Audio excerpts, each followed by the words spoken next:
Esta semana leemos la sección de la Torá denominada Re'é, que significa observa, y en la misma se declara: observa, yo doy ante vosotros hoy la bendición y la maldición.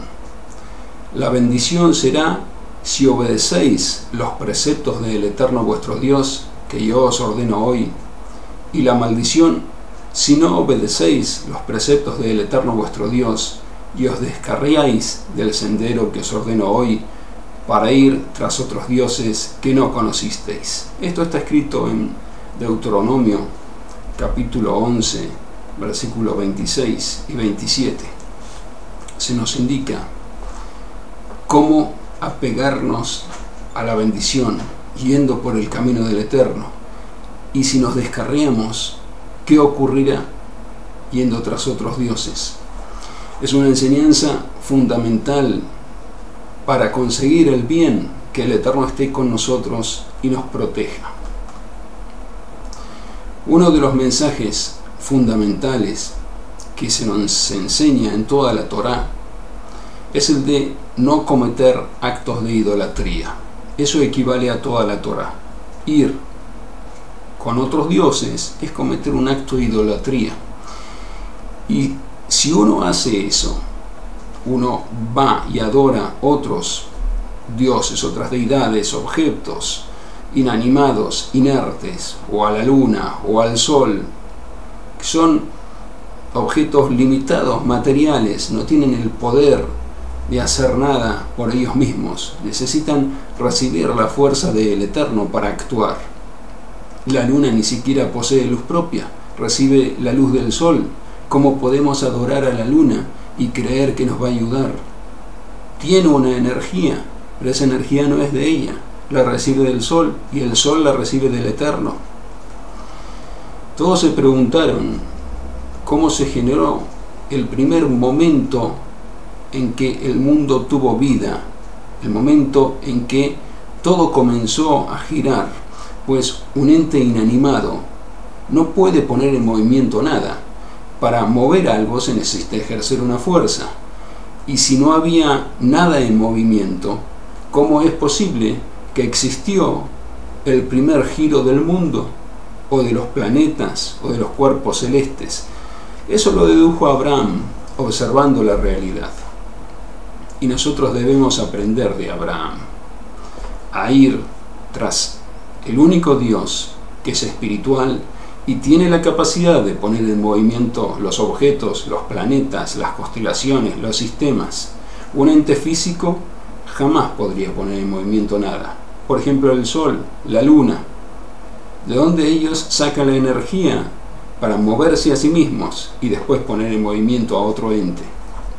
Podría compararse con un carro de compras. ¿Cómo uno puede empujar un carro de compras sin ejercer ningún movimiento? Es imposible. Abraham dedujo que para poner en movimiento el sistema se necesita ejercer una fuerza, y eso no lo puede hacer un ente físico, limitado, terrenal. Debe ser un ente espiritual, así conoció a Dios. Y nosotros debemos seguir a Dios, no irnos detrás de otros dioses, con otros dioses que son inferiores, están debajo de las fuerzas de Dios, como la luna, el sol, un dios de piedra. ¿Cómo podemos adorar un trozo de madera? Eso no debería ocurrir. Por eso aquí el Eterno nos indica, a través de Moshe, su siervo: esta es la bendición si seguís al Eterno vuestro Dios. Esta es la maldición si os descarriáis del camino y vais detrás de otros dioses. Debemos aprender esa regla, adorar a un único Dios, declarar Shema Israel, oye Israel, el Eterno es nuestro Dios, el Eterno es uno. Reconocer la unicidad de Dios. Lógicamente es imposible de que un ente inanimado, un trozo de madera, un trozo de piedra, haya creado el mundo, lo haya puesto en movimiento. Debemos ser realistas, meditar, observar, como se indica aquí, observa. Y así vamos a entender todos los preceptos que nos son en algunas ocasiones difíciles de cumplir, los vamos a entender, o si no los entendemos, vamos a cumplirlos sabiendo que detrás de todo esto está Dios, un ser supremo que nos ha indicado el camino correcto por el cual debemos ir. Hay muchas veces en las cuales tenemos preguntas difíciles, como la del holocausto. ¿Por qué sobrevino el holocausto? ¿Dónde estaba Dios cuando ocurrió el holocausto? ¿Cuántos se preguntan eso? Miles de personas se han preguntado, y también yo tenía esa pregunta. Investigué durante mucho tiempo el suceso hasta que encontré todas las citas de los sabios donde esclarecen en forma precisa y detallada por qué ocurrió el holocausto, cuál fue la causa que llevó a que ocurriera esa fatalidad. Todo está escrito, todo tiene su razón. Lo podréis encontrar en el libro El misterio del holocausto revelado, donde he compilado todo lo que los sabios han dicho al respecto. Está todo ordenado, coincide todo. La base es esta: no os desviéis del camino. En ese momento sí se habían desviado del camino. Había una gran división en el pueblo, que eso fue terrible. Unos enfrentados a otros, se iban en otras direcciones, no seguían las enseñanzas del Eterno, sino en otras direcciones. ¿Y cómo van a cambiar un trozo de madera por el Dios supremo que ha creado el mundo? Eso no debe ocurrir. Si uno quiere recibir el beneficio de la irradiación, de la bendición de Dios, debe al menos estar sujeto a sus mandatos. Si el Eterno dijo que hay que hacer el bien a los demás, uno no puede hacer el mal a los demás. Por ejemplo, el Eterno dijo: no robaréis. Y como una persona va a ir por detrás cuando el otro no se encuentra y le va a robar lo que ganó con su trabajo, se lo ganó de un modo honesto, en una manera honesta, otra persona que está todo el día holgazaneando o en alguna taberna, cuando es de noche, su compañero está durmiendo, entra por la ventana sin que sienta nada, sin que escuche nada, oiga nada, y le roba lo que ganó durante el día. ¿Cómo va a ser eso? Eso va en contra de la Torá, de las enseñanzas del Eterno. Y este es uno de los preceptos lógicos. Hay otros preceptos, como es mencionado en nuestra sección de la Torá también. 6 años trabajaréis la tierra de Israel, el 7º año descansará. No sembréis la tierra el 7º año, debe descansar. Todo lo que crece en ese año lo puede comer cualquier persona. Esa tierra es abandonada durante ese año para que todos puedan comer del producto de la tierra. Y ese precepto también es difícil de entender según la lógica, pero es un mandato del Eterno. El Eterno ordenó 6 años trabajar la tierra, el 7º año que descanse. Uno piensa: ¿qué comeré en el 7º año si no la siembra, si no siembro la tierra? Y el Eterno dijo: el 6º año te producirá el doble, para que podáis comer el 6º año, el 7º año, y hasta que te crezca la cosecha del 8º año. Es una bendición del Eterno evidente, clara, y hasta el día de hoy, en la tierra de Israel, se respeta ese precepto de la Shemitah, la remisión. Hubo en el pasado una historia muy conocida que en un lugar denominado Komemiut, donde respetan la remisión, el 7º año no siembran la tierra, siembran sus campos 6 años, el 7º año no. Se propagó un incendio que afectó a todos los campos que estaban en derredor. Ese sector quedó intacto, el fuego no lo afectó en absoluto. Vemos cómo la bendición del Eterno también en esta época es atraída a través de apegarse a sus preceptos y cumplir con lo que el Eterno nos ha ordenado, siguiéndolo, no yendo detrás de otros dioses. Y si bien es difícil en algunas ocasiones de cumplir un precepto, por ejemplo, si gano $1000 por mes, hay un precepto de apartar el diezmo, el 10%, y entregarlo a los pobres. Así fue estipulado en el Código Legal sobre una base bíblica en el Tratado de Ta'anit. En la exégesis de Tosafot se estudia si eso es un precepto de la Torá que afecta directamente a los sembrados y también al dinero, o también al dinero. También existe un precepto bíblico de apartar el 10% del dinero, y se determina esa ley en el código legal, basada en un versículo bíblico de que hay que dar el 10% de las ganancias a los pobres. Y uno piensa, ¿por qué? Si yo gano 1000, tengo que dar 100, es mucho dinero. Puede ser que sea mucho dinero. 9 para mí, 1 para el Eterno, a través de dárselo a los pobres. Pero debemos saber que esa es precisamente la bendición. Si uno retiene todo el dinero y no le da a los pobres el 10%, va a ver que en su casa hay gastos que superan esa cifra. Y parece lógico, algo normal. El equipo tenía que romperse, este artefacto tenía que descomponerse, parece algo lógico. Pero si nos ponemos a pensar las veces que sí dimos el 10% a los necesitados, no ocurrieron esas cosas, los gastos fueron menores. Eso ocurre en muchas circunstancias. Si uno hace las cuentas, se va a dar cuenta que la presencia del Eterno está también hoy.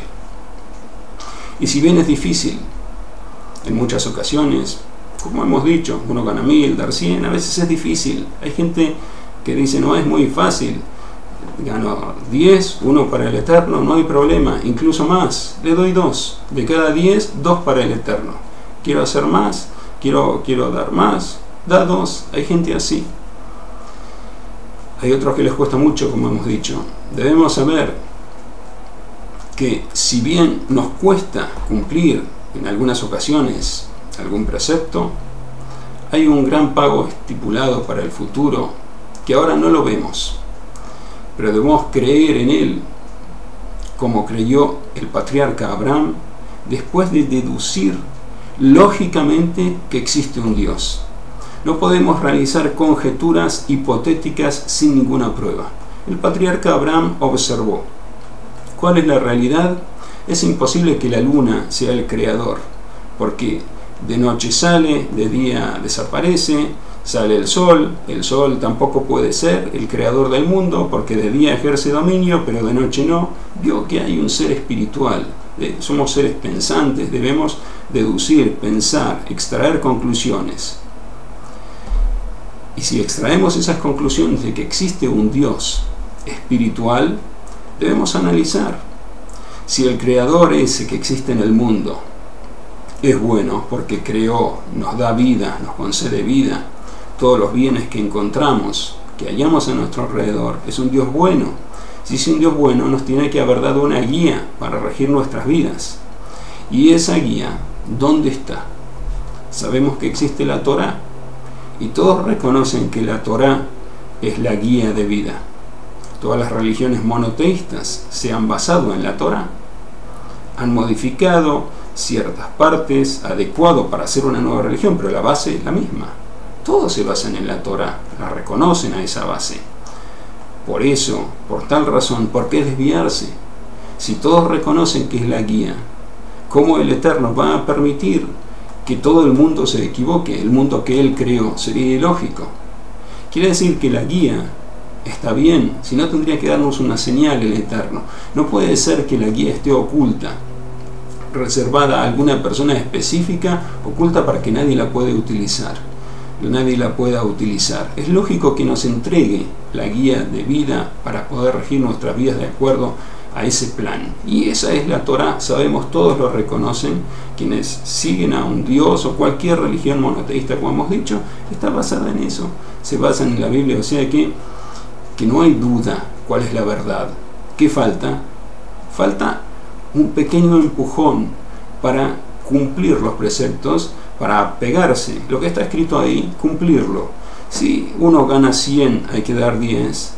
No es nada de otro mundo, es algo que se puede hacer. Si cuesta, puede ser que sea un poco difícil al principio, pero uno se va habituando. Si todos los meses se acostumbra a hacerlo, se va a habituar.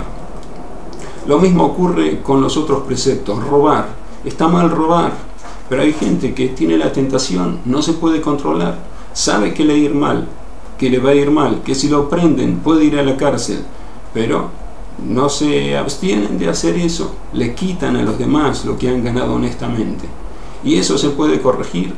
Todo depende de la voluntad. Si uno tiene voluntad, se va a corregir. Debemos saber que el Eterno, como está escrito en nuestra sección de la Torá, nos ha dado la bendición y la maldición. La bendición si hacemos el bien, seguimos al Eterno. La maldición si nos ponemos en contra de Él, violamos las reglas, no respetamos el Shabbat, no respetamos a nuestro prójimo, robamos a nuestro prójimo, retenemos ese 10% que nos pidió el Eterno que le demos a los pobres. Debemos ser generosos. El Eterno es generoso, nos da vida, nos da todo lo que necesitamos. Debemos también nosotros ser generosos, basarnos en esa guía. Y para comprender acerca de la generosidad, vamos a observar un suceso a través del cual Abraham, el patriarca, el primer patriarca, el primer hombre de la tierra que reconoció a Dios, la existencia de Dios, que es un ser espiritual supremo, él había envejecido, era entrado en años y quería casar a su hijo Yitzhak. Y le dijo a su siervo: ven aquí, quiero que vayas a la tierra de mi nacimiento, donde he nacido, a Aram Naharaim, y busques una esposa para mi hijo. El siervo le dijo: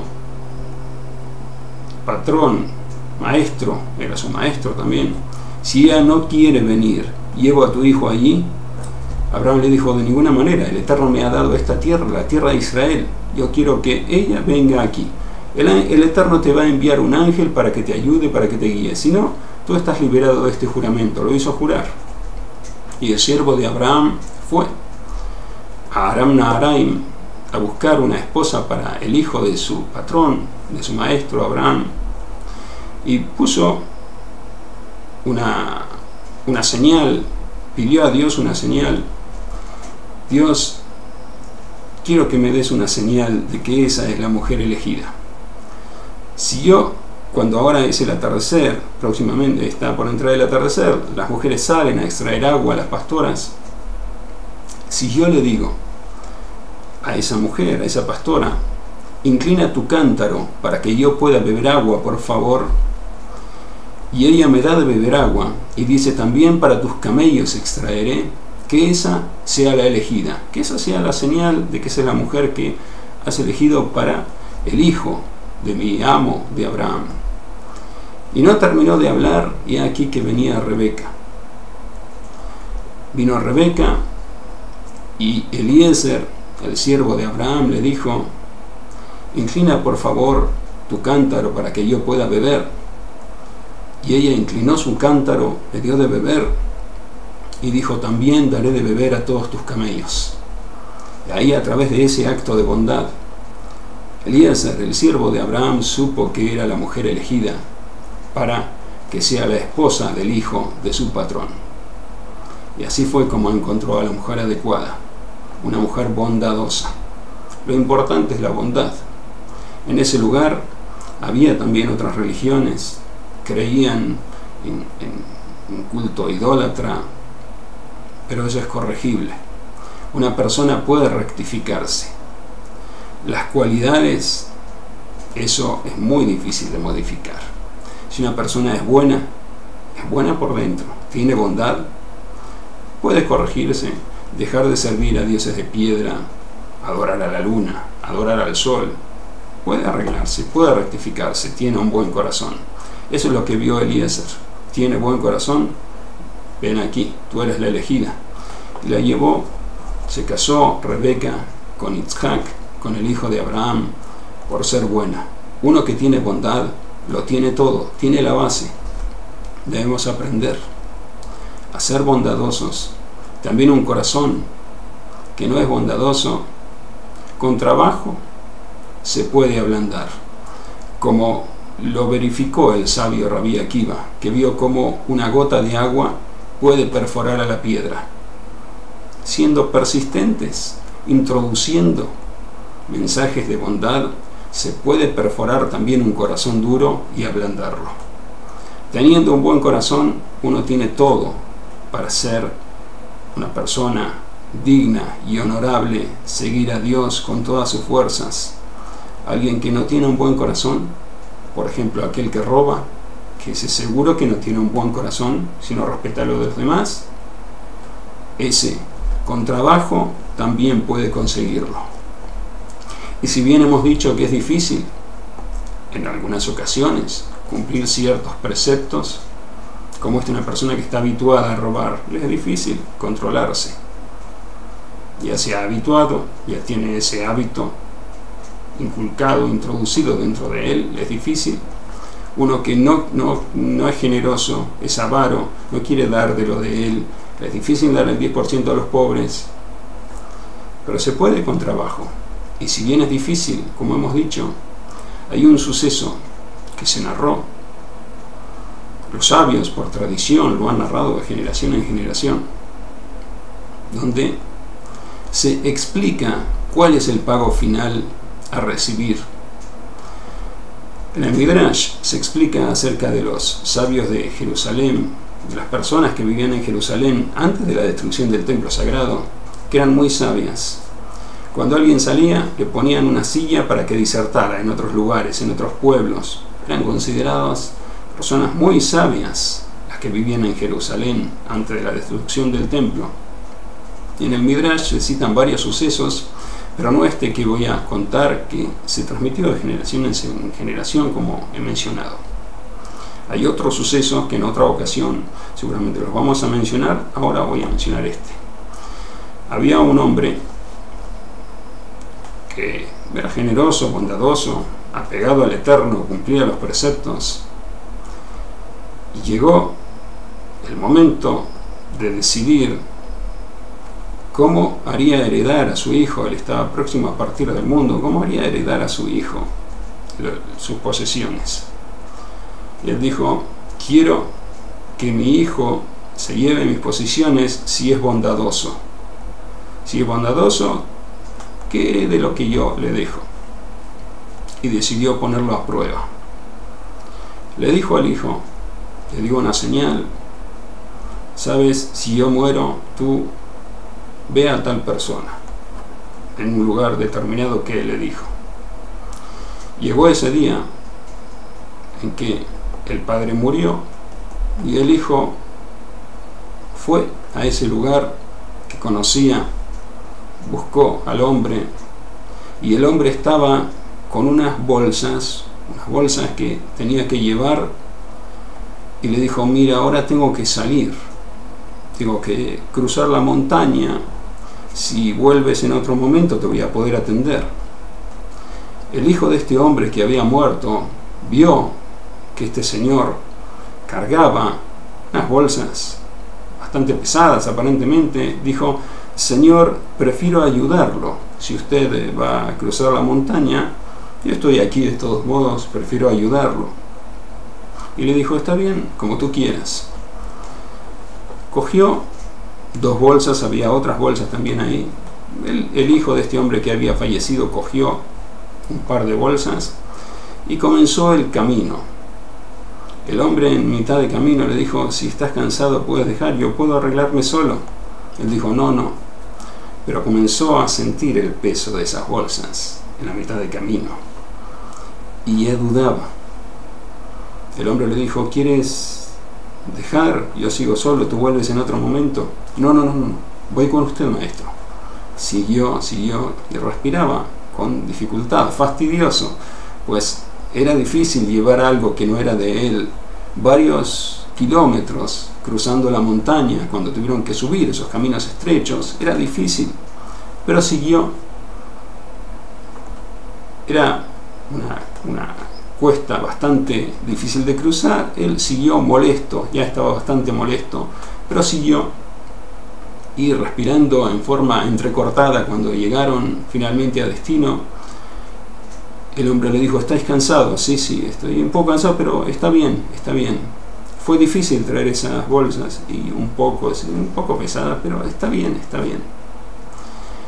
Y el hombre le dijo: ¿sabes una cosa? Esas bolsas que has traído me las ha dejado tu padre, pues ahí dentro está tu herencia, lo que tú vas a recibir, son para ti. El hombre las abrió y vio una verdadera fortuna, perlas que jamás había visto, una verdadera fortuna, y pensó: ¿por qué no he cogido más? Lo que le parecía pesado, si él supiera que era para él, hubiera traído más. En vez de 2, hubiera traído 3 o 4, no hay problema, las podía subir. Eso es lo que debemos saber. Nos parece pesado. A veces nos sobrevienen dificultades, enfermedades, reveses, adversidades. Pero si abrimos el paquete y vemos todo lo que hay para nosotros, todo lo bueno que hay para nosotros detrás de esa dificultad, hubiéramos pedido: Dios, dame más. ¿Por qué no me has dado más? Eso es lo que debemos saber y cumplir con los preceptos con amor. Amar los preceptos del Eterno que nos ha dado, porque dentro de esas dificultades que nos impiden muchas veces cumplir un precepto con facilidad, en algunos casos es fácil, en otros casos hay dificultades, esas dificultades contienen dentro de sí un gran pago para nosotros, un verdadero tesoro, que lo vamos a poder abrir cuando lleguemos a la meta. Cuando lleguemos a la meta y demostremos, hemos sido buenos, nos hemos apegado a tus ordenanzas, ahí vamos a poder abrir el paquete y disfrutar del mismo por la eternidad. Esto es lo que nos enseña la sección de esta semana, Re, que debemos aprender y aplicar a nuestras vidas para recibir toda la bendición que es mencionada aquí, que el Eterno nos da por seguir sus preceptos.